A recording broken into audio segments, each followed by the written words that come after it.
मुअज़्ज़ज़ हाज़रीन, मेरे दीनी व मिल्ली भाइयों, मोहतरम बुज़ुर्गों, नौजवान साथियों, पर्दा नशीन माँ और बहनों, प्यारे बच्चों, सबसे पहले मैं आप सब से माज़रत चाहता हूँ। जिस ट्रेन से मैं बनारस से आपके बीच में आ रहा हूँ, वो ट्रेन तकरीबन 4.5 घंटे लेट थी, जिसकी वजह से मैं रात के लगभग 3 बजे आपके इस प्रोग्राम में हाज़िर हुआ हूँ। और मुझे इस बात का पूरा एहसास है कि सर्दी के मौसम को देखते हुए भी और इसलिए भी कि बहुत सारे लोगों ने शायद ये सोचा हो कि मौलाना नहीं आ रहे हैं, प्रोग्राम से चले गए, मगर जितने लोग भी यहाँ बैठे हुए हैं, मैं आप सबको मुबारकबाद देना चाहता हूँ कि रात के इस आखिरी हिस्से में, जो कि बड़ी मुबारक घड़ी है, और इस टाइम और इस समय जो दुआ की जाती है, वो दुआ अल्लाह ताला कबूल करता है। इस मुबारक घड़ी में आइए हम और आप अल्लाह से ये दुआ करें कि अल्लाह ताला आज के इस प्रोग्राम में हम सब जो हाजिर हुए हैं, जमा हुए हैं, अल्लाह ताला हमारी इस नेकी को कबूल फरमा ले। और जिस मदरसे के लिए, जिस मस्जिद के लिए आज का ये प्रोग्राम मुनक्किद हुआ है, अल्लाह ताला इस मस्जिद की तामीर और तरक्की का काम जल्द से जल्द हम सबको पूरा करने की तौफीक अता फरमाए, आमीन। मेरे भाइयों, चूँकि वक्त अब बहुत कम बचा है, बहुत लंबी तकरीर अब करना ठीक भी नहीं होगा। और इस वक्त जो हमारे मुल्क के जो हालात हैं वो आपसे छिपे हुए नहीं हैं। कल हमारे मुल्क की पार्लियामेंट में एक कानून पास हुआ है, एक बिल पास हुआ है जिसका नाम है सिटीजनशिप अमेंडमेंट बिल। उसको हिंदी में कहते हैं नागरिकता संशोधन बिल। उर्दू में कहते हैं शहरियत तरमीम बिल। इस बिल का मकसद क्या है? हुकूमत का यह कहना है कि इस बिल के जरिए हमारे 3 पड़ोसी मुल्कों पाकिस्तान, बांग्लादेश और अफगानिस्तान से जो लोग भाग करके इंडिया में आते हैं उनको भारत में नागरिकता दी जाएगी। बहुत अच्छी बात है। किसी को अगर उसके देश में उसके ऊपर जुल्म हो रहा है और हमारा देश उसको पनाह दे, कोई गलत बात नहीं है, बहुत अच्छी बात है। मगर हुकूमत क्या कह रही है कि इस बिल के अंदर हम हिंदू मजहब को, ईसाई मजहब को, बौद्ध मजहब को, जैन मजहब को, पारसी मजहब को, सिख मजहब को, इन सारे मजहब के मानने वालों को हम हिंदुस्तान की नागरिकता देंगे, मुसलमान को नहीं देंगे। मेरी बात आप गौर से सुनिए। इस मुद्दे पर आपको मालूमात होनी चाहिए, जानकारी होनी चाहिए। हमारा भारत किसी एक धर्म का नहीं है। हमारा मुल्क सेकुलर मुल्क है। हमारे मुल्क का जो संविधान है, जो आईन है, उसके अंदर ये लिखा है कि ये मुल्क सबका है और ये मुल्क किसी जाति, किसी मजहब, किसी धर्म के हिसाब से नहीं चलेगा। मगर बड़े अफसोस के साथ कहना पड़ता है कि एक ऐसा बिल जिसके अंदर साफ साफ मुसलमानों को अलग करके बाकी मजहब के मानने वालों का नाम लिया गया कि इनको हम नागरिकता देंगे, मुसलमानों को नहीं देंगे, और वो बिल कल हमारे पार्लियामेंट में 2 दिन पहले लोकसभा में पास हुआ था, कल राज्यसभा में भी वो पास हो गया।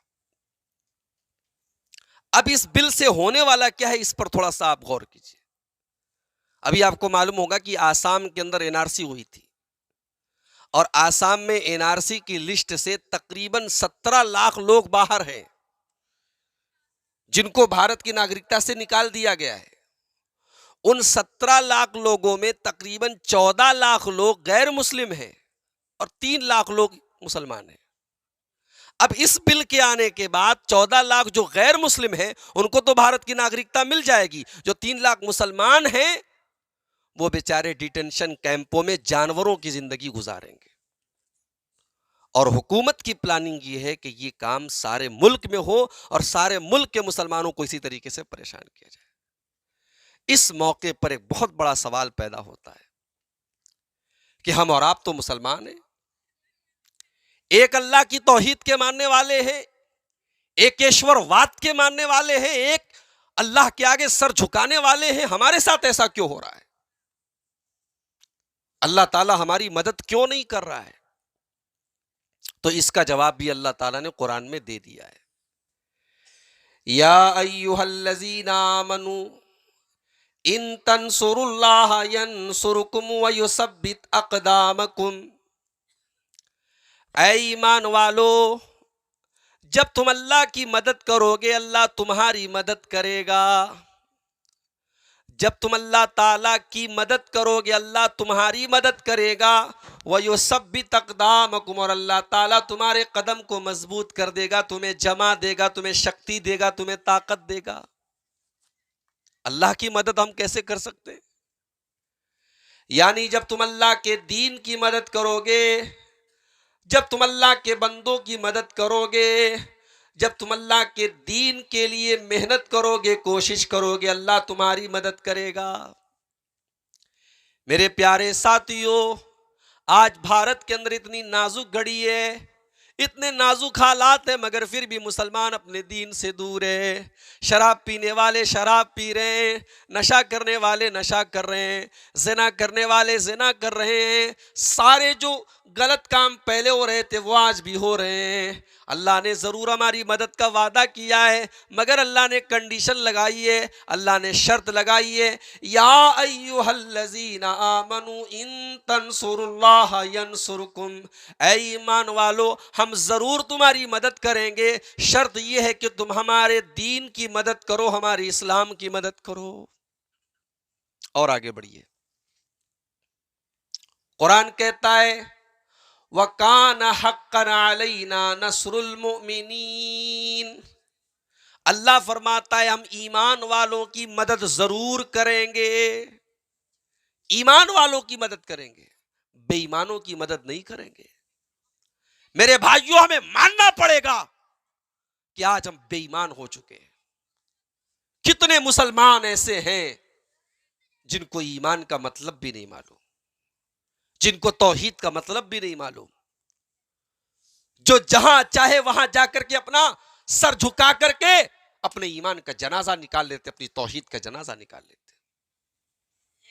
कितने मुसलमान ऐसे, उनके हाथों में, उनके गले में, उनके पैर में, उनके पेट में आपको तावीज मिलेंगे, लाल काले पीले धागे मिलेंगे, और उनका यह अकीदा है, उनका यह विश्वास है कि जब तक ये धागा मैं पहने हुए हूं मुझे कोई मुसीबत नहीं पहुंचेगी, मुझे कोई तकलीफ नहीं पहुंचेगी। जरा गौर करो, क्या एक मुसलमान का ईमान और अकीदा इतना कमजोर हो सकता है?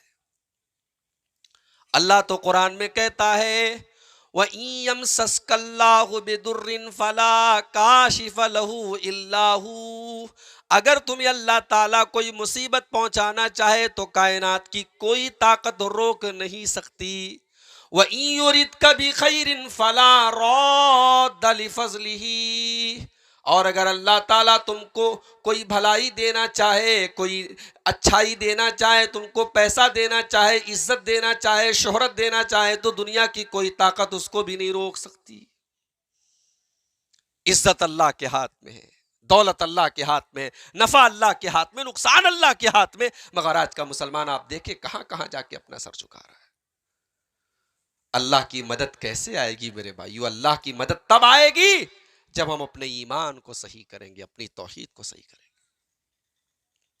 इसी भारत के अंदर आप यकीन नहीं करेंगे, बिल्ली का मजार भी मौजूद है। बिल्ली के मजार पे जाके मुसलमान माथा टेक रहा है। घोड़े का मजार हमारे उत्तर प्रदेश के अंदर, यूपी के अंदर मौजूद है। तोते का मजार कर्नाटक के अंदर, गुलबर्गा के अंदर मौजूद है। गौर करो कि जो मुसलमान सारी दुनिया को तौहीद का और एक ईश्वरवाद का पाठ पढ़ाने आया था, जो हिंदू धर्म के लोगों को यह बताने आया था, जो ईसाई मजहब के लोगों को यह बताने आया था कि तुम्हारे मजहब में भी तौहीद है, आज वही मुसलमान शिर्क कर रहा है। आज वही मुसलमान अल्लाह के साथ दूसरों को शरीक कर रहा है। पूरे कुरान में अल्लाह ने किसी और पाप के बारे में यह नहीं कहा कि हम माफ नहीं करेंगे। पूरे कुरान में अल्लाह ने हर जगह यही कहा है कि मैं गफ्फार हूं, मैं रहमान हूं, मैं रहीम हूं, मैं माफ करने वाला हूं। मगर जब मसला शिर्क का आया तो अल्लाह ने क्या फरमाया? इन्नल्लाह ला यगफिरु अन युशरक बिही व यगफिरु मा दून ज़ालिका लिमन यशा। मेरे बंदो, हम तुम्हारे सारे पाप तो माफ कर देंगे, सारी गलतियां तो माफ कर देंगे, सारे जुर्म तो माफ कर देंगे, सारे अपराध माफ कर देंगे, मगर हम शिर्क माफ नहीं करेंगे। शिर्क हमारी बारगाह में माफ होने वाला नहीं है। और जानते हो, ये जो हमारे पास ईमान है ना, ये कितनी बड़ी दौलत है। कभी इसका अंदाजा हुआ आपको? कभी कभी एक मुसलमान सोचता है कि मैं गरीब हूं, झोपड़ी में रहता हूं, मेरे पास ढंग का खाने को कुछ नहीं है, तो मैं बहुत गरीब हूं। नहीं मेरे प्यारे साथियों, अगर तुम्हारे पास ईमान की दौलत है, तौहीद की दौलत है, अगर तुम अल्लाह ताला के पास ईमान को लेकर के जा रहे हो, तो कायनात की, दुनिया की सबसे बड़ी दौलत आपके पास है। मेरा अल्लाह कुरान में कहता है इन्नल्लज़ीना कफ़रू व मातू व हुम कुफ़्फ़ारुन फ़लन युक़बल मिन अहदिहिम मिल्उल अर्ज़ि ज़हबा। क़यामत के दिन कुछ लोग आएंगे, उनके पास तौहीद नहीं होगी, उनके पास ईमान नहीं होगा, वो दुनिया से शिर्क करके मरे होंगे, वो दुनिया से कुफ्र करके मरे होंगे, वो अल्लाह की बारगाह में आएंगे और कहेंगे अल्लाह जमीन भर के सोना तू मुझसे ले ले, जमीन भर के सोना अल्लाह मैं देने के लिए तैयार हूं, तू जमीन भर के सोना मुझसे ले ले। अल्लाह फरमाता है फलन युक़बला मिन अहदिहिम मिलउल अर्ज़ि ज़हबा, जमीन भर के सोना भी वो लेकर के आएंगे तो उनका सोना अल्लाह की बारगाह में स्वीकार नहीं किया जाएगा, एक्सेप्ट नहीं किया जाएगा, कबूल नहीं किया जाएगा। अल्लाह रिजेक्ट कर देगा, जाओ तुम्हारे पास जमीन भर के सोना है मगर तुम्हारे पास ईमान नहीं है जो हमारे मुसलमान बंदों के पास है। इतनी बड़ी दौलत है ये ईमान। एक मुसलमान को जब ये मालूम हो जाए ईमान कितनी बड़ी दौलत है तो याद रखो मेरे भाइयों, वो जान दे देगा मगर ईमान नहीं देगा।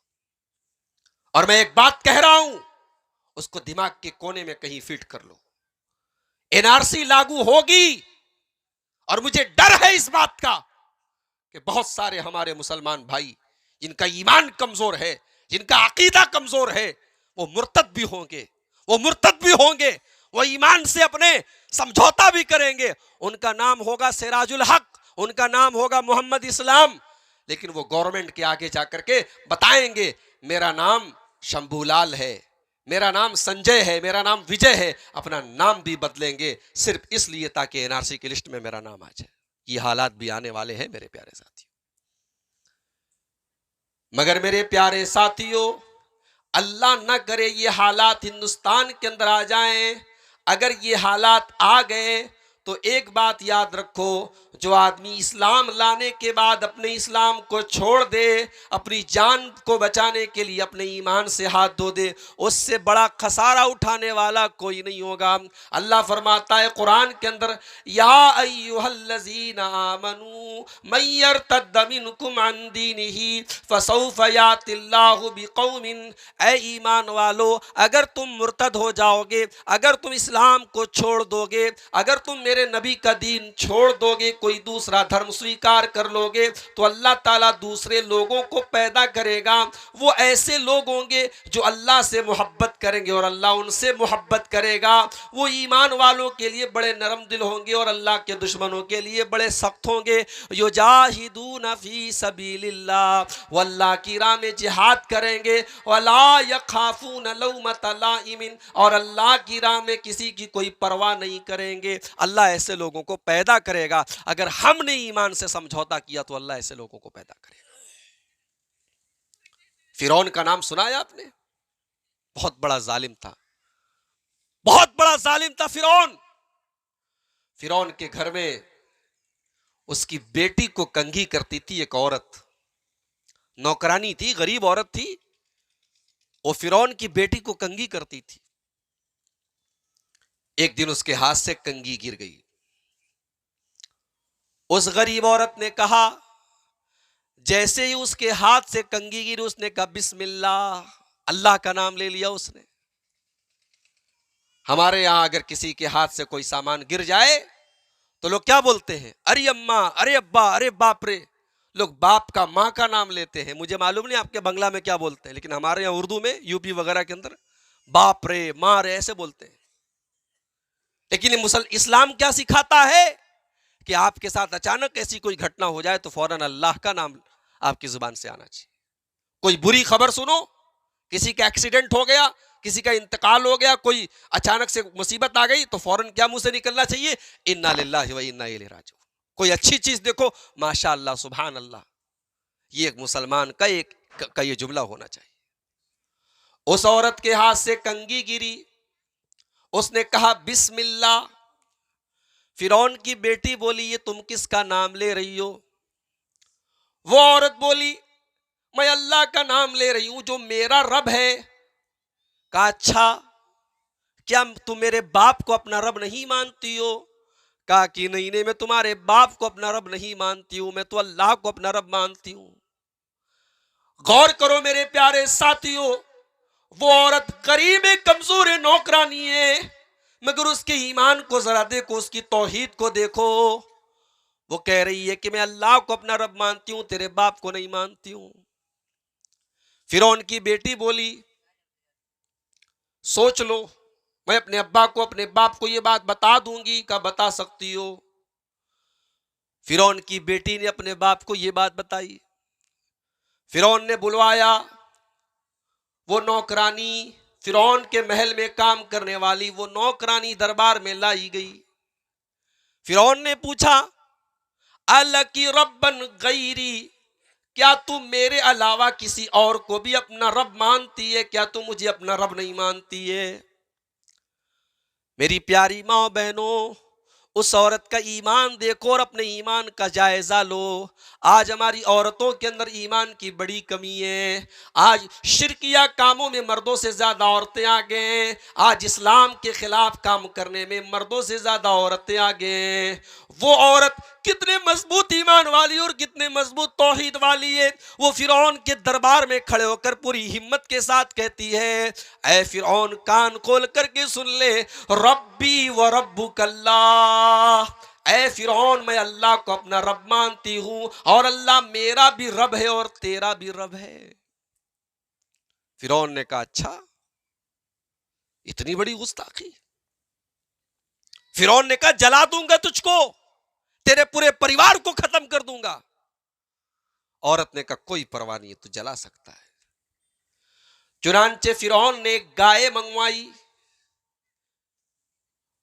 तांबे की गाय, तांबे की गाय बनवा करके उसके अंदर आग जलवाई और उसके बाद उस औरत को और उसके तमाम बच्चों को आग में डाले जाने का हुक्म दे दिया। फिरौन ने आग जलवा करके उस औरत के सारे बच्चों को उसकी आंखों के सामने आग में डाले जाने का हुक्म दे दिया। मेरी प्यारी माँ बहनों, एक माँ के लिए इससे बढ़ के परीक्षा क्या होगी, इससे बढ़ के इम्तिहान क्या होगा? उसकी आंखों के सामने उसके बच्चों को आग में डाल के जला दिया जाए, खत्म कर दिया जाए। औरत बोली, ऐ फिरौन, मेरी एक आखिरी ख्वाहिश है, जब मेरा इंतकाल हो जाए, जब मैं मर जाऊं, मेरे बच्चे जल जाएं, मर जाएं, हमारे हमारे मरने के बाद, हमारे जिस्म के जलने के बाद हमारी जो राख होगी, उस राख को तुम एक कपड़े में रख करके किसी मिट्टी के अंदर दफन कर देना। फिरौन ने कहा, ठीक है, हम तुम्हारी इस बात पर अमल करेंगे। चुनांचे हदीस के अल्फाज हैं, मुस्नद अहमद की रिवायत है, उस औरत की आंखों के सामने एक एक करके उसके सारे बच्चों को आग में डाल दिया गया। आखिर में औरत बची और उसकी गोद में एक दूध पीता बच्चा बचा था। सारे बच्चों को तो उस औरत ने अपनी आंखों के सामने आग में जलता हुआ देख लिया। अब दूध पीता बच्चा है, अब मां का कलेजा मान नहीं रहा है। औरत झिझकने लगी, पीछे हटने लगी। औरत बर्दाश्त उसको नहीं हो रहा था कि मेरा दूध पीता बच्चा, मैं उसको कैसे आग में लेकर के जाऊं। अल्लाह के प्यारे नबी फरमाते हैं, अल्लाह ताला ने उस दूध पीते बच्चे को जुबान दे दी। दूध पीता बच्चा जो अभी बोल नहीं सकता है, जो अभी अपनी जुबान से बात नहीं कर सकता है, वो दूध पीता बच्चा बोल पड़ा। वो बच्चा कहने लगा, या उम्मी इक्तहिमी फइन्ना अज़ाबद दुनिया अहवनु मिन अज़ाबिन नार। ऐ मेरी माँ, तो इस आग के अंदर कूद जा, ऐ मेरी माँ, तो इस आग के अंदर चली जा। ये तो दुनिया की आग है, ये जहन्नम की आग से ज्यादा मुश्किल तो नहीं है, जहन्नम की आग से ज्यादा ये खतरनाक तो नहीं है। ऐ मेरी माँ, तू इस आग के अंदर चली जा, अल्लाह की जहन्नम की आग से बेहतर है कि तू इस आग में चली जा।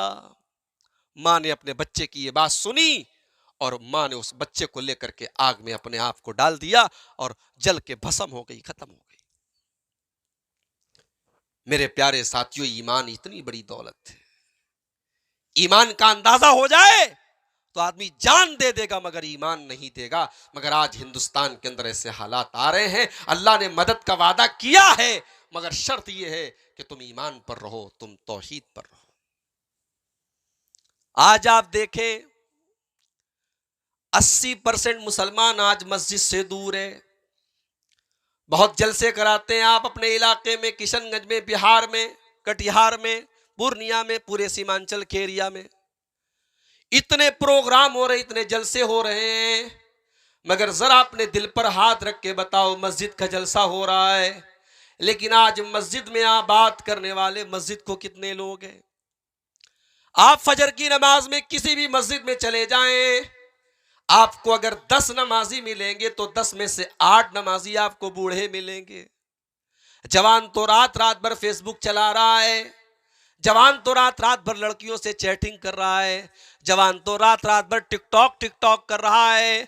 आज उसको सारी दुनिया पीट रही है, मार रही है, वो टिकटॉक टिकटॉक खेल रहा है, टिकटॉक कर रहा है, वो पबजी गेम खेल रहा है। उसको तो रात रात भर मोबाइल से फुर्सत नहीं, वो फजर की नमाज कहां से पढ़ेगा? मस्जिद तो बना ली शब भर में ईमा की हरारत वालों ने, मन अपना पुराना पापी था, बरसों में नमाजी बन न सका। मेरे प्यारे साथियों, अल्लाह की मदद कहां से आएगी जब हमने अल्लाह से लौ लगाना ही छोड़ दिया, अल्लाह के आगे सर झुकाना ही छोड़ दिया। हम एक मस्जिद का रोना रो रहे हैं कि एक मस्जिद के बारे में सुप्रीम कोर्ट का फैसला आ गया, एक मस्जिद हमारे हाथ से चली गई।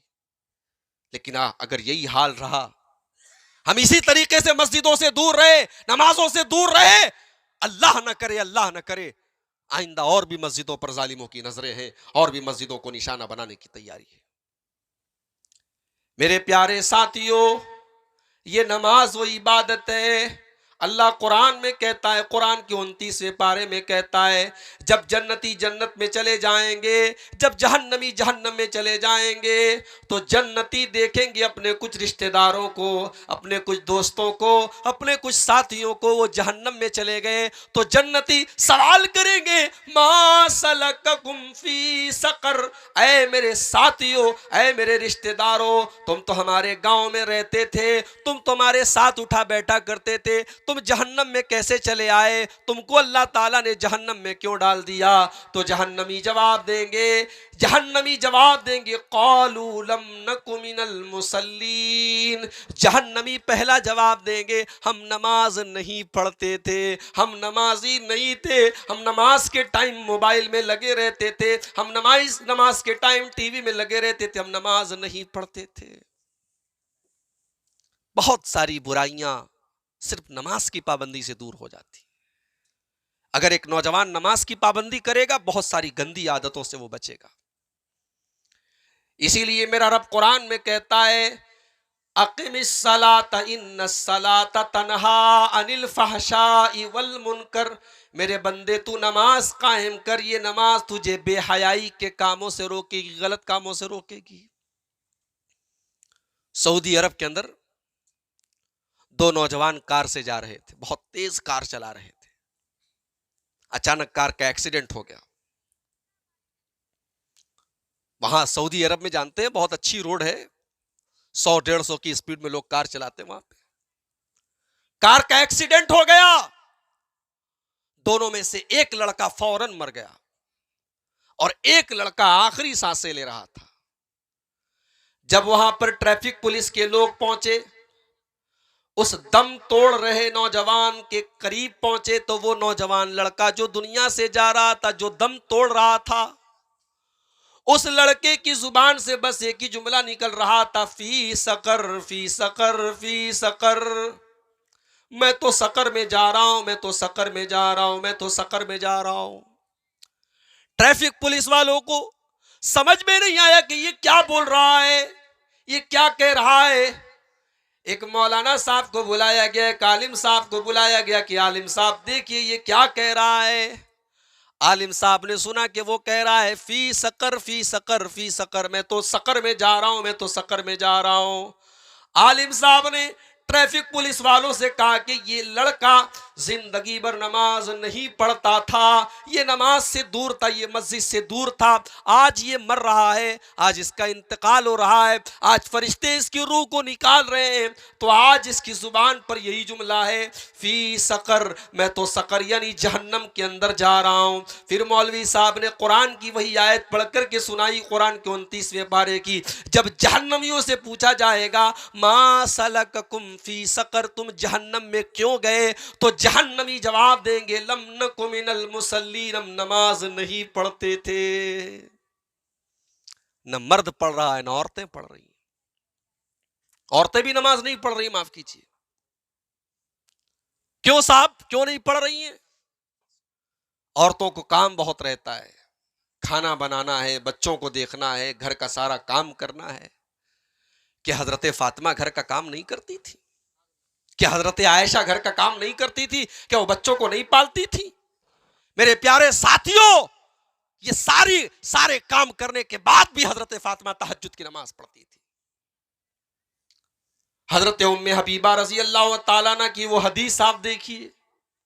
हजरत उम्मे हबीबा रजी अल्लाह ताला अन्हा कहती हैं, अल्लाह के प्यारे नबी ने फरमाया, मन सल्ला सिंतई अशरत रकातन, जो दिन रात में 12 रकात नमाज पढ़ता है, जो 12 रकात नमाज पाबंदी से पढ़ता है, अल्लाह ताला उसके लिए जन्नत में महल बनाता है। ये 12 रकात कौन सी नमाज है?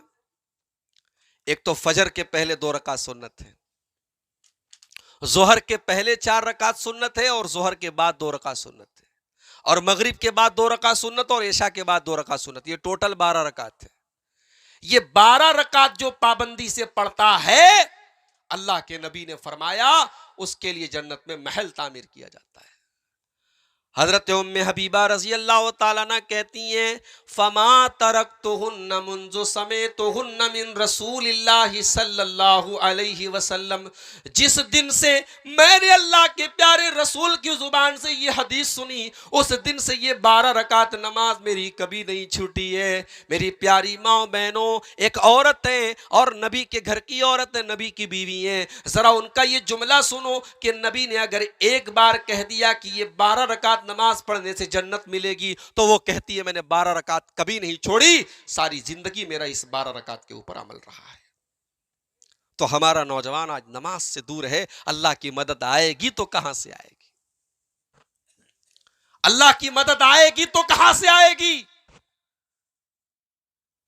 मसलकों में बटा हुआ है मुसलमान, जात बिरादरी में बटा हुआ है। कोई अपने आप को शेख कह रहा है, कोई अपने आप को अंसारी कह रहा है, कोई बरेलवी है, कोई देवबंदी है, कोई सुरजापुरी है, कोई शेरशाहवादी है, कोई ये है, कोई वो है। बटे हुए हैं हम। ठीक है, आपने अपनी बिरादरी का और अपने समाज का जो भी नाम रखा है, ठीक है, आप अपने अपने समाज के नाम के साथ अपना नाम लीजिए, वो गलत नहीं है। मैं बनारस का रहने वाला, मैं अंसारी हूं, मैं अपने नाम के आगे अंसारी लिख सकता हूं, मेरी एक पहचान है। आपके नाम के साथ शेख लगा, आप शेख लिख सकते हैं, वो गलत नहीं है। गलत ये है कि एक अंसारी ये कहे कि मैं ऊंचा हूं और शेख नीचा है। गलत ये है कि शेख बिरादरी का आदमी कहे कि मैं ऊंचा हूं, फला नीचा है। अपनी बिरादरी पर फख्र करना ये इस्लाम नहीं सिखाता है। इस्लाम ये कहता है तुम सब आपस में भाई भाई हो।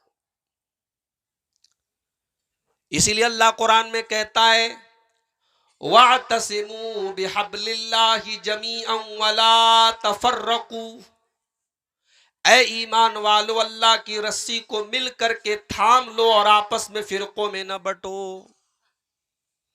इतना सब कुछ हो गया हिंदुस्तान में, मगर अभी भी फिरकों में बटा हुआ है मुसलमान। एक मसलक का जलसा है, दूसरे मसलक का मुसलमान नहीं आता है। क्यों साहब? हमारे मसलक का जलसा नहीं है। एक मसलक का प्रोग्राम है, आलिम साहब आते हैं तकरीर करने के लिए, मौलाना साहब आते हैं, हजरत जी आते हैं, और दूसरे मसलक के आदमी को गाली देते हैं। मेरे प्यारे साथियों, क्या यही इस्लाम ने हमको सिखाया है? वातसिमू बिहब्लिल्लाहि जमीअन वला तफर्रकू, तुम अल्लाह की रस्सी को मिल करके थाम लो और आपस में फिरकों में न बटो, जमातों में न बटो, टोलियों में न बटो। वज़कुरू नेमतल्लाहि अलैकुम इज़ कुंतुम आदाअन, और याद करो अल्लाह की नेमत को जब तुम एक दूसरे के दुश्मन थे, तुम एक दूसरे के खून के प्यासे थे। अल्लाह ने अपने नबी को भेजकर तुम्हें भाई भाई बना दिया। इस्लाम के पहले उसी अरब की धरती पर लोग एक दूसरे की जान ले लेते थे। जरा जरा सी बात पर कई कई नस्लों तक जंगें होती थी, लड़ाइयां होती थी। मगर अल्लाह के प्यारे नबी जनाब मोहम्मद रसूलुल्लाह सल्लल्लाहु अलैहि वसल्लम ने आकर के ला इलाहा इल्लल्लाह मोहम्मद रसूलुल्लाह का ऐसा कलमा पढ़ाया कि जो कल तक एक दूसरे से लड़ते थे, आज एक दूसरे के साथी बन गए, एक दूसरे के दोस्त बन गए। वही बात अल्लाह कुरान में कह रहा है, वज़कुरू नेमतल्लाहि अलैकुम इज़ कुंतुम आदाअन, अल्लाह की नेमत को याद करो, अल्लाह का उपकार याद करो, अल्लाह का एहसान याद करो। इज़ कुंतुम आदाअन, जब तुम एक दूसरे के दुश्मन थे, फ़अल्लफ़ बैना क़ुलूबिकुम, अल्लाह ने अपने नबी को भेज करके तुम्हें भाई भाई बना दिया, तुम्हारे दिलों में एक दूसरे की उल्फत डाल दी, मोहब्बत डाल दी। मुसलमान तो एक दूसरे की जान होना चाहिए मेरे भाई। अगर म्यांमार का कोई मुसलमान वहां की बहन की इज्जत लूट रही है तो हमें अपनी बहन समझ करके उसकी इज्जत की फिक्र हमें करनी चाहिए। अगर कश्मीर में जुल्म हो रहा है तो हमें उसके बारे में, हम किशनगंज के अंदर रहते हैं, इसका यह मतलब नहीं कि हम उससे बेखबर हो जाएं। हम उत्तर दिनाजपुर के अंदर रहते तो हम बेखबर हो जाएं। सारे मुसलमान को भाई भाई की तरह होना चाहिए। इसीलिए अल्लाह के प्यारे नबी फरमाते, मसलुल मोमिनीना फी तवाद्दिहिम व तआतुफिहिम व तराहुमिहिम कमसलिल जसदिल वाहिद। ऐ मुसलमानों, तुम्हें एक दूसरे के ऐसे हमदर्द हो जाना चाहिए, एक दूसरे का ऐसा साथ देने वाला हो जाना चाहिए जैसे इंसान का शरीर होता है, जैसे इंसान की बॉडी होती है। इंसान के बदन में पैर में भी कांटा चुभता है तो आंख से आंसू बहते हैं। पूरा बदन एक दूसरे से जुड़ा हुआ है। पूरी दुनिया का मुसलमान एक दूसरे से जुड़ा हुआ होना चाहिए। हम आज एक नहीं है, इसलिए भी हम मारे जा रहे हैं। मेरे भाइयों, किसी हीरोइन का कुत्ता अगर मर जाए, किसी हीरो का की बिल्ली मर जाए तो मीडिया में न्यूज बन जाती है। सलमान खान का कुत्ता मर गया, आमिर खान की बिल्ली मर गई, मीडिया में न्यूज बन जाती है। मगर मुसलमान का खून बहता है, किसी को कोई फर्क नहीं पड़ता। मुसलमान के साथ नाइंसाफी होती है, कोई फर्क नहीं पड़ता। पहले उत्तर प्रदेश के अंदर दिल्ली के करीब एक मुसलमान को मॉब लिंचिंग में मारा गया था। आपको मालूम होगा उसका नाम मोहम्मद अखलाक था। अखलाक से जो मामला शुरू हुआ है वो आज कहां तक चला गया है आप देखिए। झारखंड के अंदर कई वाकयात हुए, मध्य प्रदेश के अंदर वाकयात हुए, पूरे भारत के अंदर मुख्तलिफ वाकयात हुए और पूरी भीड़ ने मिलकर के मुसलमान को मारा है। हम कब एक होंगे मेरे भाइयों? हम कब मुत्तहिद होंगे? हम कब अपने अंदर इत्तेहाद और इत्तेफाक पैदा करेंगे? कब अपने मसलकी इख्तिलाफात को भुला करके मिल्लत के लिए और कौम के लिए और समाज के लिए हम एक होंगे? अल्लाह की मदद आएगी मेरे भाइयों मगर तब जब हम एक होंगे। और एक चीज और, अल्लाह की मदद क्यों नहीं आती, ये आज का हमारा टॉपिक है। अल्लाह की मदद क्यों नहीं आती? अल्लाह की मदद इसलिए भी नहीं आती क्योंकि आज का मुसलमान बेगैरत हो चुका है। बहन घर से निकलती है जींस की पैंट पहनकर, मिनी स्कर्ट पहनकर, चश्मा लगाकर, बाल की नुमाइश करके करते हुए, लिपस्टिक लगाकर चेहरे की नुमाइश करते हुए, और भाई अपनी उस बहन को बाइक पर किशनगंज की मार्केट में घुमा रहा है। बीवी साड़ी पहनकर, लिपस्टिक लगाकर, मेकअप करके, खुशबू लगा करके, शौहर उस बीवी को लेकर के मार्केट घुमा रहा है। मेरे प्यारे साथियों, आज अगर औरतें बेपर्दा है, बेहया है, हम सिर्फ औरतों को दोष नहीं दे सकते, उन औरतों को बेहया बनाने वाले हम और आप हैं। उन औरतों को बेपर्दा घुमाने वाले हम और आप हैं। उस बेटी का बाप है, उस बहन का भाई है, उस बीवी का शौहर है जो अपनी बीवी के साथ बेगैरती कर रहा है। जानना चाहते हैं बेगैरत का अंजाम क्या होता है? आइए अल्लाह के रसूल की एक हदीस आपको सुनाता हूं। अल्लाह के प्यारे नबी फरमाते हैं, सलासतुन ला युकल्लिमुहुमुल्लाहु यौमल क़ियामह। तीन लोग इतने बड़े बदनसीब होंगे, तीन तरीके के लोग इतने बड़े बदनसीब होंगे कि कयामत के दिन अल्लाह ताला ना तो उनसे बात करेगा, ना उनकी तरफ देखेगा, ना उनको गुनाहों से, पापों से पाको साफ करेगा। तीन बदनसीब लोग होंगे, अल्लाह बात भी नहीं करेगा। इसका मतलब यह हुआ कि अल्लाह नेक लोगों से बात करेगा कयामत के दिन। तीन लोगों से अल्लाह बात भी नहीं करेगा। कौन होंगे तीन लोग? नंबर एक, अल-आक़ुल-वालिदैहि, अपने माता पिता को सताने वाला, दुख देने वाला, उनकी आंखों में आंसू लाने वाला। अपने माँ बाप को सताने वाला, अपने माँ बाप को तकलीफ देने वाला कल कयामत के दिन अल्लाह की रहमत से दूर होगा। जिस माँ ने आपको जन्म दिया, जिस बाप ने आपके लिए अपना ऐशो आराम त्याग दिया, उस माँ को दुख देने वाला, उस बाप को दुख देने वाला कल कयामत के दिन अल्लाह की रहमत से दूर होगा। नंबर 2, मुतरज्जिला, और मर्दों की नकल करने वाली, मर्दों के जैसा कपड़ा पहनने वाली, मर्दों के जैसी चाल ढाल करने वाली औरत भी अल्लाह की रहमत से दूर होगी। कुछ औरतें होती हैं, उनको मर्द बनने का शौक रहता है, मर्दों के जैसा बाल कटवा के छोटा कर लेंगी, मर्दों की तरह शर्ट और जींस की पैंट पहन करके घूमना पसंद करेंगी। ऐसी औरत के ऊपर भी अल्लाह की लानत होती है, अल्लाह की रहमत उस औरत को नहीं मिलेगी।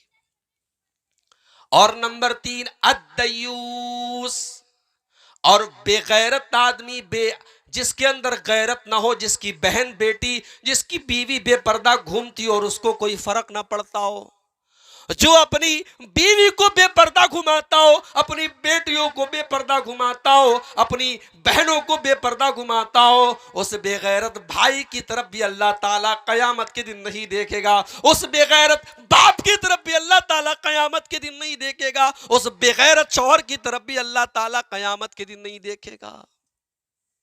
बेगैरत मत बनो मेरे भाइयों, गैरत वाले बनो, शर्म वाले बनो, इज्जतदार बनो। लोग कहते हैं मौलवी साहब लड़कियों का पहनावा बड़ा खराब हो गया है, लड़कियां देखिए आज कैसे कैसे कपड़े पहन रही। उन लड़कियों का कपड़ा लाने वाला कौन है?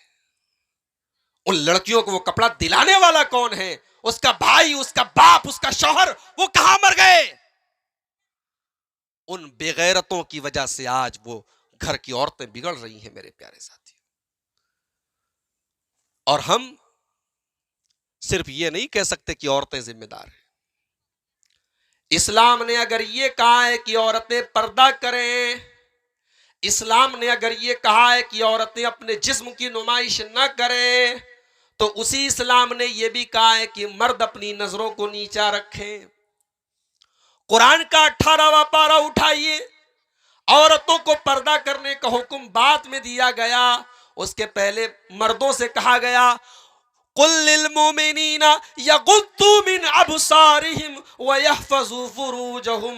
ऐ नबी आप मोमिन मर्दों से कह दीजिए, ईमान वाले मर्दों से कह दीजिए, अपनी निगाहों को नीची रखें और अपनी शर्मगाहों की हिफाजत करें। देखिए पहले मर्दों से कहा जा रहा है, औरतों से बाद में कहा जा रहा है।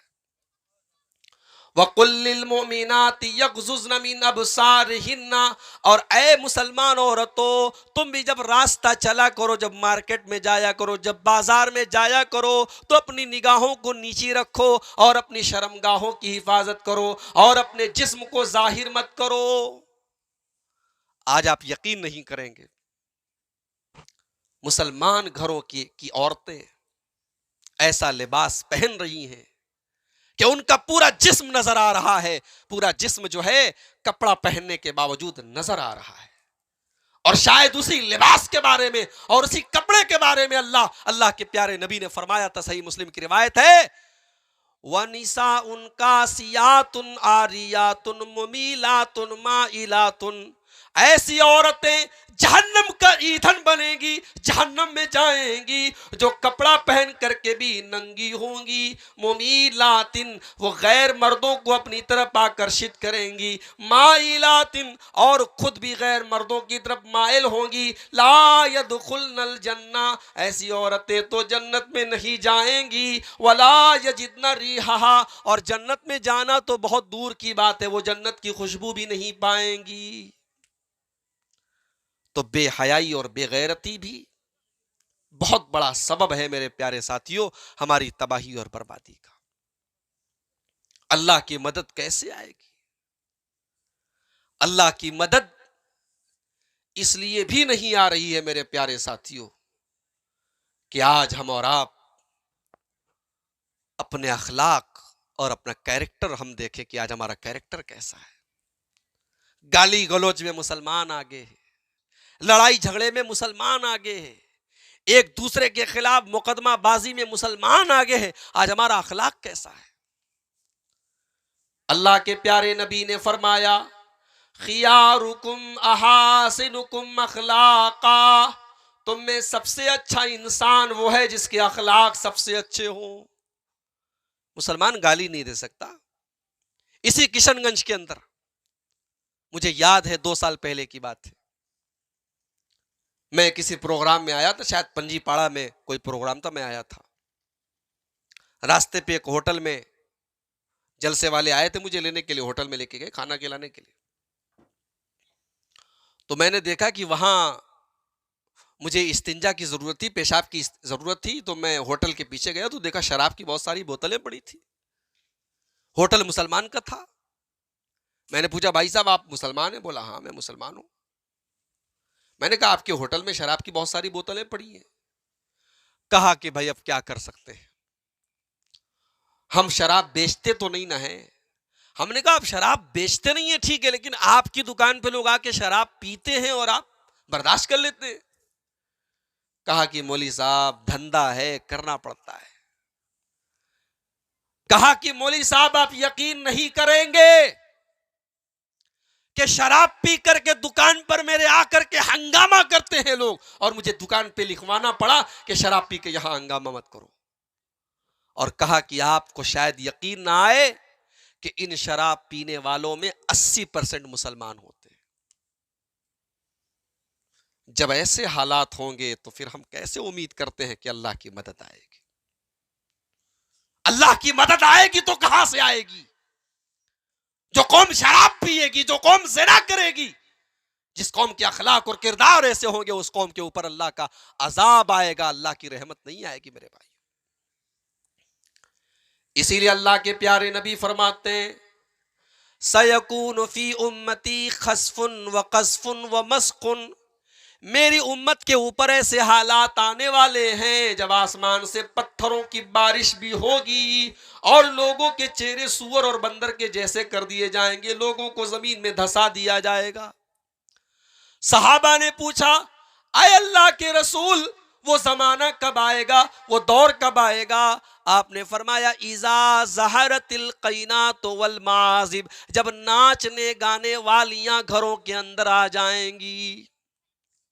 आज आप टिकटॉक पर आप देख लें, बेशुमार मुसलमान लड़कियां टिकटॉक पर नाच गाने वाले वीडियो बना रही हैं, बेहुदा कपड़े पहन करके वीडियो बना रही हैं। उनके घर वालों को भी मालूम है, उनके बाप को भी मालूम है, उनके भाइयों को भी मालूम है, किसी को कोई फर्क नहीं पड़ता है। आज नाचने गाने वालियां मुसलमानों के घरों में आ गई, मुसलमानों ने अपनी बेटियों को नाचने गाने वालियां बना दिया है।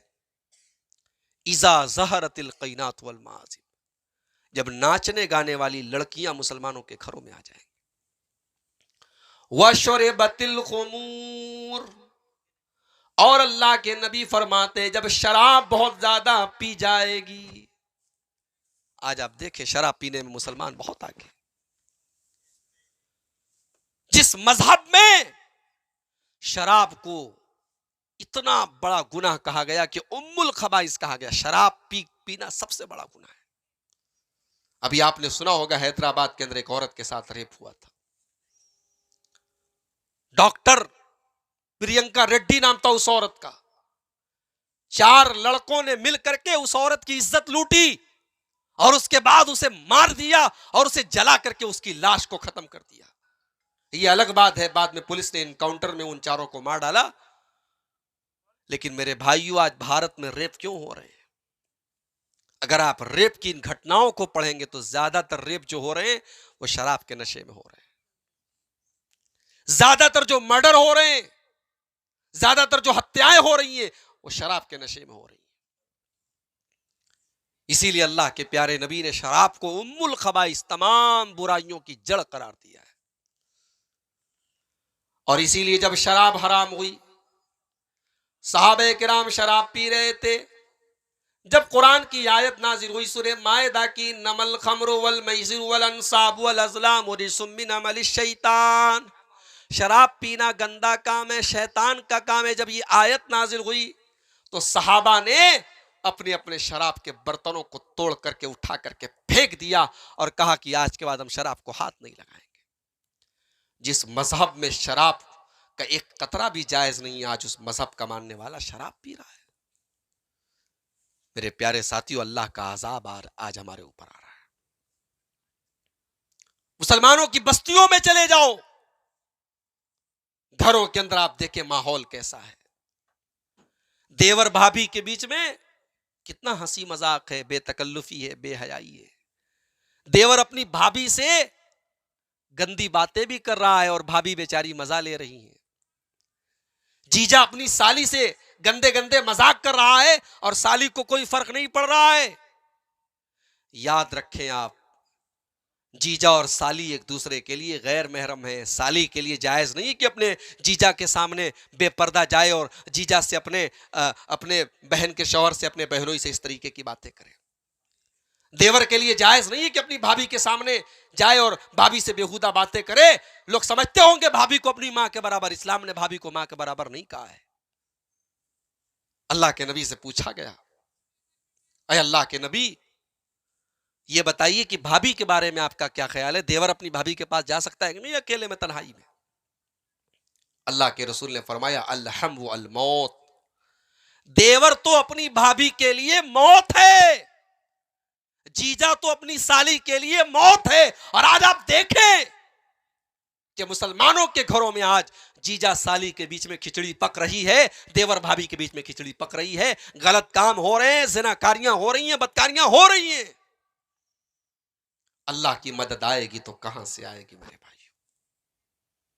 एक आखिरी हदीस सुना करके मैं बात खत्म करूंगा।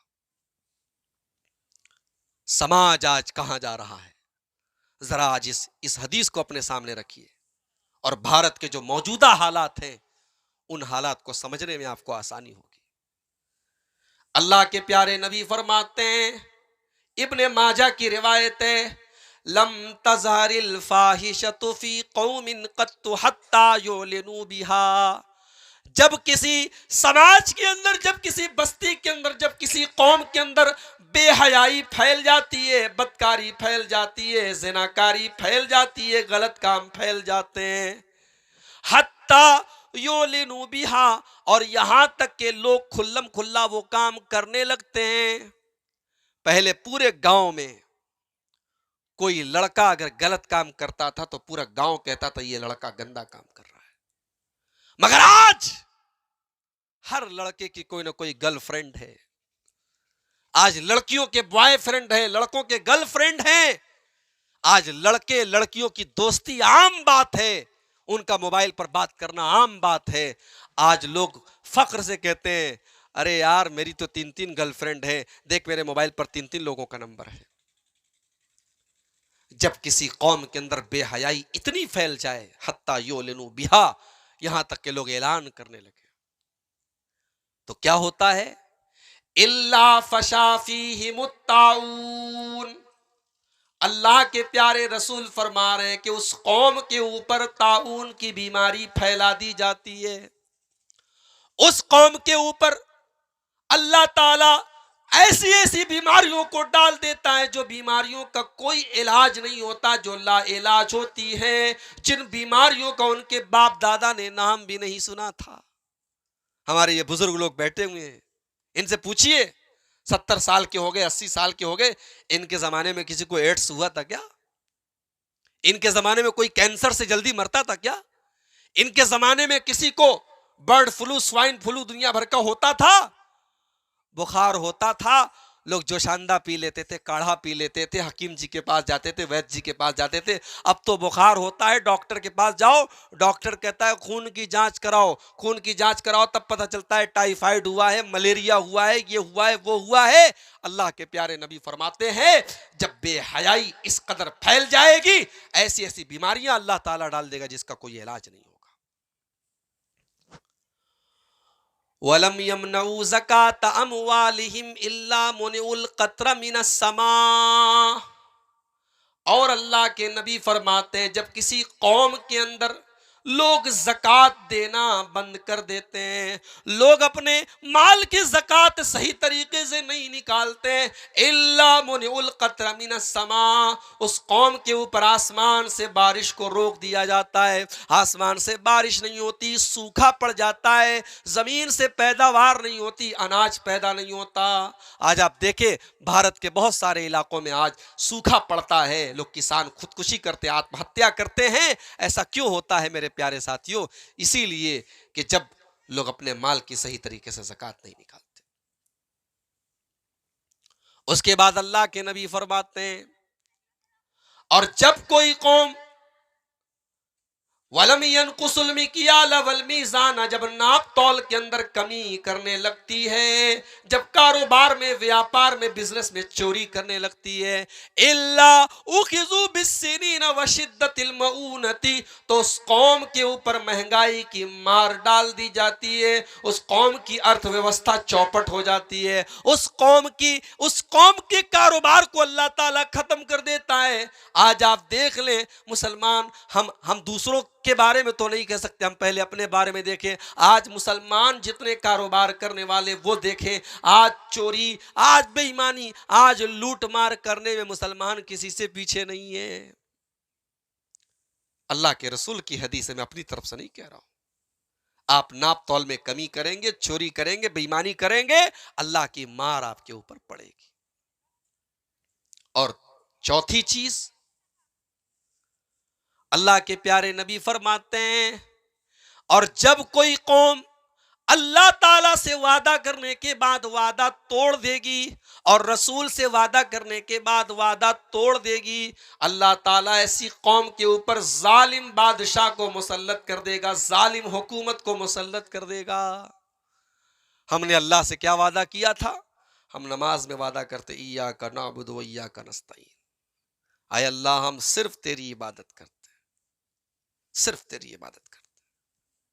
ये वादा हमने नमाज के अंदर किया, लेकिन इस वादे को जाकर के हमने तोड़ दिया। बच्चे के हाथ पे हमने सर पे हाथ रख के कसम खाई, बच्चे की कसम। बीवी के सर पे हाथ रख के हमने कहा बीवी की कसम। हराम है बीवी की कसम खाना, हराम है बच्चे की कसम खाना, हराम है मां की कसम खाना, शिर्क है ये। हमने अल्लाह से वादा की, या इय्याका नअबुदु व इय्याका नस्तईन। बच्चा बीमार हो गया, हम फलाने के पास गए, उसने हमको तावीज दे दिया, हमने बच्चे के गले में तावीज लटका दिया। ये जो तावीज होता है ना, तावीज, कभी आपने खोल के देखा तावीज के अंदर क्या लिखा रहता है? तावीज के अंदर अगर कुरान की आयत लिखी हो तब भी हराम है, तब भी गलत है। मगर मुझे दोस्तों ने बताया, मेरे साथियों ने बताया कि मौली साहब तावीज को हमने खोल के देखा है, उसके अंदर फालतू अखबार का कागज मिला है। ऐसा भी हमने तावीज खोल के देखा है, तावीज के अंदर से पर्ची निकली है और पर्ची पर फरिश्तों का नाम लिखा है, या जिब्रील, या मीकाईल, या इसराफिल, फरिश्तों से मदद मांगी जा रही है। मेरे प्यारे साथियों, हमने अल्लाह से वादा किया तेरी इबादत करेंगे और अल्लाह के फरिश्तों को हम पुकार रहे हैं। जब कोई कौम अल्लाह से वादा करके वादा तोड़ेगी, अल्लाह ताला उस कौम के ऊपर जालिम बादशाह को मुसल्लत कर देगा। आज जालिम बादशाह मुसल्लत कर दिया जा चुका है, धीरे धीरे जुल्म एक एक तरीके से हो रहा है। हम बस अल्लाह से दुआ कर सकते हैं मेरे प्यारे साथियों, जब तक अपने आमाल की इस्लाह नहीं करेंगे तब तक हालात नहीं बदल सकते। वलम यनकुजुल अहदल्लाहि व अहद रसूलिही, अल्लाह से और उसके रसूल से आपने वादा करके वादा तोड़ा है, अल्लाह ताला जालिम बादशाह को आपके ऊपर मुसल्लत कर देगा। और पांचवी और आखिरी चीज, वमा लम तहकुम अइम्मतुहुम बिकिताबिल्लाह, और जब किसी कौम के जो उलमा होंगे, जो अइम्मा होंगे, वो अपनी मनमानी करने लगेंगे, वो कुरान और हदीस के मुताबिक फैसला नहीं करेंगे, इल्ला जअलल्लाहु बासहुम बैनहुम, अल्लाह ताला उस कौम के लोगों को आपस में एक दूसरे से भिड़ा देगा, लड़ा देगा, तबाह कर देगा। 3 तलाक का मसला आया, सुप्रीम कोर्ट के अंदर मसला आया, हमारे बहुत सारे भाइयों ने जिनके मसलक में 3 तलाक अगर कोई इकट्ठे अगर पति अपनी पत्नी को तलाक तलाक तलाक बोल दे तो उनके मजहब के उनके मसलक के हिसाब से तलाक हो जाती है। सुप्रीम कोर्ट में अगर चाहते तो कुरान और हदीस ने जो तलाक का तरीका बताया है, तलाक का सही तरीका रख सकते थे और कह सकते थे कि एक तलाक का गलत तरीका है। अगर कोई बीवी को तलाक तलाक तलाक बोल दे तो तलाक नहीं होती, कह सकते थे। एक तलाक होती है, कह सकते थे। मगर नहीं, अपना मसलक पहले बचाना था, अपने लोगों को पहले बचाना था। हालात ये हुए कि 3 तलाक का बिल हमारे मुल्क की पार्लियामेंट से पास हो गया। मेरे प्यारे साथियों, अल्लाह के रसूल फरमा रहे हैं, जब किसी कौम के जो लीडर होंगे, जो किसी कौम के कायदीन होंगे, जब वो कुरान और हदीस के खिलाफ जाएंगे, जब वो हुकूमत की चमचागिरी करेंगे, जब वो हुकूमत के तलवे चाटेंगे, तब उस कौम के ऊपर अल्लाह की तरफ से आफतें आएंगी। ये बड़ा ही नाजुक वक्त है भारत के लिए मेरे प्यारे साथियों। मुल्क के संविधान को आज खतरे में डाल दिया गया है और आप इंतजार कीजिए, अगर हम अभी नहीं जागे तो हो सकता है भारत का संविधान भी, अल्लाह ना करे, इसको खत्म कर दिया जाए और उसके बाद मुल्क के अंदर एक डिक्टेटरशिप वाला निजाम और सबको जिसकी लाठी उसकी भैंस वाला निजाम देश के अंदर नाफिज कर दिया जाए। तो मैं फिर उसी आयत की तरफ लौटता हूं जो मैंने सबसे पहले खुतबे मसनूना के शुरू में पढ़ी थी। अल्लाह ने फरमाया, या अय्युहल्लज़ीना आमनू इन तंसुरुल्लाह यंसुरकुम, ऐ ईमान वालों हम जरूर तुम्हारी मदद करेंगे, शर्त यह है कि तुम हमारी मदद करो। हम 313 थे तो 1000 पर भारी थे। हम 313 थे तो अल्लाह ने हमारी मदद करने के लिए आसमान से फरिश्तों को भेजा था। आज भी अल्लाह फरिश्तों को भेजने के लिए तैयार है। हम 313 वाला ईमान तो अपने अंदर पैदा करें, हम 313 वाला अमल तो अपने अंदर पैदा करें। मेरे प्यारे साथियों, आज भी अल्लाह मदद करने को तैयार है, शर्त यह है कि हम अल्लाह के दीन की मदद करें। आइए इस नाजुक मौके पर चंद अहम बातें आपके सामने रख के मैं बात खत्म करता हूं। सबसे पहली बात, आप बिहार के रहने वाले हैं, माफ कीजिए बंगाल के रहने वाले हैं, और बंगाल और बिहार दोनों करीब करीब में स्टेट हैं। पार्लियामेंट में कल जो मामला पेश आया, उस मामले के बाद हमारे मुल्क की जो राजनीति है, जो पॉलिटिक्स है, उसको भी थोड़ा हम सबको समझने की जरूरत है। हमारे बहुत सारे ऐसे लीडर जिनको हमने ये समझ करके वोट दिया था कि ये हमारे हक में बात उठाएंगे, ये हमारे खिलाफ नहीं जाएंगे, कल पार्लियामेंट में उन्होंने हमारे खिलाफ फैसला किया है। इससे हमें बहुत बड़ा सबक मिला है कि हमें आगे अपनी रणनीति क्या बनानी होगी। दूसरा काम जो हमें बहुत अहम काम है मेरे प्यारे साथियों, कि हमारे जो मुसलमानों के जो लीडर हैं, जो उलमा हैं, जो मुख्तलिफ जमातें हैं, उनके जो जिम्मेदार हैं, अब सबको एक प्लेटफॉर्म पर आकर के मिल करके बैठ करके सोचना पड़ेगा कि इतना बड़ा कानून भारत के पार्लियामेंट में कल पास हुआ है, जो बहुत ही गलत तरीके से और बहुत ही जालिमाना तरीके से जिसको पास किया गया है, इस बिल के बारे में हम आगे की रणनीति क्या तय करें, इस पर हम सबको विचार करने की ज़रूरत है। और तीसरा काम मेरे प्यारे साथियों हमारे और आपके करने का ये है कि हम बहैसियत मुसलमान के सारे मसलक के इख्तलाफ को भुला करके, इस वक्त हम ठीक है हमारे बीच में मसलकी इख्तलाफात हैं, बरेलवी अहले हदीस को काफिर बोल रहा है, अहले हदीस दूसरे मसलक के लोगों के बारे में ये कह रहे हैं कि भाई हमारा मसलक सही है, उनका मसलक सही नहीं, इख्तलाफात हैं। मगर इस वक्त ज़रूरत है कि हम सारे लोग, चूंकि पूरी कौम का मसला है और इज्जत और आबरू का मसला है, जान और माल का मसला है, अगर अब भी हम आपस में लड़ते रहे और हम अलग अलग रहे तो मेरे भाइयों इससे बुरा दौर कुछ नहीं होगा। ये वक्त हम सब के लिए एक होने का है। और तीसरा बहुत अहम काम करने का ये है मेरे प्यारे साथियों कि हम और आप याद रखें कि इज्जत अल्लाह के हाथ में, जिल्लत अल्लाह के हाथ में। वलिल्लाहिल इज्जत वले रसूलिही व तो इज्जो मन तशा व तो जिल्लो मन तशा।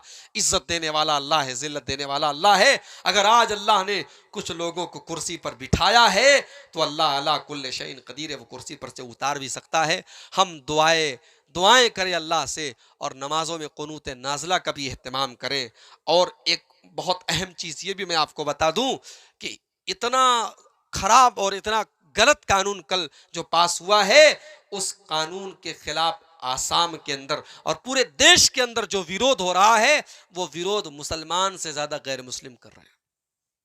गैर मुस्लिम हमसे ज्यादा विरोध कर रहे हैं। और कितने बड़े बड़े मैंने गैर मुस्लिम जर्नलिस्ट का बयान पढ़ा है, गैर मुस्लिम पत्रकारों का बयान पढ़ा है। उन्होंने कहा है कि ये भारत के लिए बहुत ही काला दिन है और उन्होंने उसके खिलाफ एहतजाज किया है, प्रोटेस्ट किया है, मुजाहरा किया है। हमें ऐसे गैर मुस्लिमों को भी साथ में लेकर के चलना पड़ेगा। याद रखें, इस मसले को हिंदू मुस्लिम का रंग मत दें। आज भी भारत के अंदर हमारे हिंदू भाइयों की एक बड़ी तादाद ऐसी है जो बहुत ही अमन पसंद और शांति पसंद है और जो ये चाहती है कि मुसलमान और हम मिल करके रहें और देश एकता से चले, भाईचारे के साथ चले। हमें ऐसे लोगों को अपना करके चलने की ज़रूरत है और हमें अपने उन हिंदू भाइयों को जिनके दिमाग में आज नफरत डाली गई है, उनको हमें कुरान के ज़रिए और नबी के सुन्नत के ज़रिए उनका दिल जीतने की ज़रूरत है। आइए हम अल्लाह से दुआ करें, रब्बुल आलमीन हमें इन सारे कामों की तौफीक नसीब फरमाए। रब्बुल आलमीन आज का ये प्रोग्राम जिन भाइयों की मेहनत से मुनक़िद हुआ है, अल्लाह उन भाइयों को जज़ाए खैर अता फरमाए, उनके माल में, उनके अहल वयाल में बरकत नसीब फरमाए। रब्बुल आलमीन हमारे बीच में जो भी गलत फहमियाँ हैं, रब्बुल आलमीन उनको दूर करके हम सबको एकता के धागे में हम सबको पिरो दे। रब्बुल आलमीन हमें जो लोग नमाज नहीं पढ़ते हैं, नमाज से दूर हैं, अय अल्लाह तो उनको नमाजी बना दे। अय अल्लाह जो मस्जिदों से दूर हैं तो उनको मस्जिदों के साथ अपना ताल्लुक़ जोड़ने की तौफीक अता फरमा। अय अल्लाह हमारे नौजवानों को तू बेहयाई से, गंदे कामों से अय अल्लाह तू बचने की तौफीक नसीब फरमा। अय अल्लाह हमारी माँ बहनों को तो शर्म व हया का और इस्लामी पर्दे पर चलने वाला बना दे। रब्बुल आलमीन जिस मस्जिद के लिए आज का ये प्रोग्राम हुआ है, इस मस्जिद की तामीर और तरक्की का काम जल्द से जल्द हम सबको पूरा करने की तौफीक नसीब फरमा। रब्बुल आलमीन हमारे अंदर जो भी कमज़ोरियाँ हैं तो उन कमज़ोरियों को हम सबको दूर करने की तौफीक अता फरमा। अय अल्लाह हमारे जानो माल की, हमारे इज़्ज़त व आबरू की हिफाजत फरमा। अय अल्लाह हमारे सम्मान की हिफाजत फरमा, हमारी मस्जिदों की हिफाजत फरमा। अय अल्लाह जो हम में बीमार हैं, अय अल्लाह तो उनको शिफा दे, उनको मुकम्मल आराम दे, उनको हर किस्म की बीमारी से शिफा दे। अय अल्लाह जो कारोबार से, रोज़ी रोटी से परेशान है, अय अल्लाह तो उनके कारोबार में बरकत अता फरमा। अय अल्लाह जो लोग अपनी बहनों और बेटियों के रिश्ते के लिए, उनकी शादी के लिए परेशान हैं, अय अल्लाह उनके लिए दीनदार रिश्ते उनको दिला दे और उनको इस्लामी तरीके से अपनी बहुओं अपनी बेटियों और बहनों की शादी करने की तौफीक नसीब फरमा। रब्बुल आलमीन तो हमारी औरतों को भी तौफीक दे कि वो भी इस्लाम को समझें, वो भी इस्लाम पर अमल करें। अय अल्लाह तो हमें भी तौफीक दे कि हम अपनी औरतों को दीनी प्रोग्रामों में भी लेकर के आएँ और घर के अंदर भी उनको दीन की बातें सिखाएँ, दीन की बातें बताएँ। अय अल्लाह तो हम सबको इसकी तौफीक अता फरमा। अय अल्लाह तू हम सबको एक कर दे, नेक कर दे। जब तक तू दुनिया में ज़िंदा रख, इस्लाम पर ज़िंदा रख और हम सब का खात्मा ईमान पर हो। आमीन सुम्मा आमीन व आखिर दावाना अनिल हम्दुलिल्लाहि रब्बिल आलमीन व सल्लल्लाहु ताला अला नबिय्यिना मुहम्मदिन व अला आलिहि व सहबिहि अजमईन। वस्सलामु अलैकुम व रहमतुल्लाहि व बरकातुहू।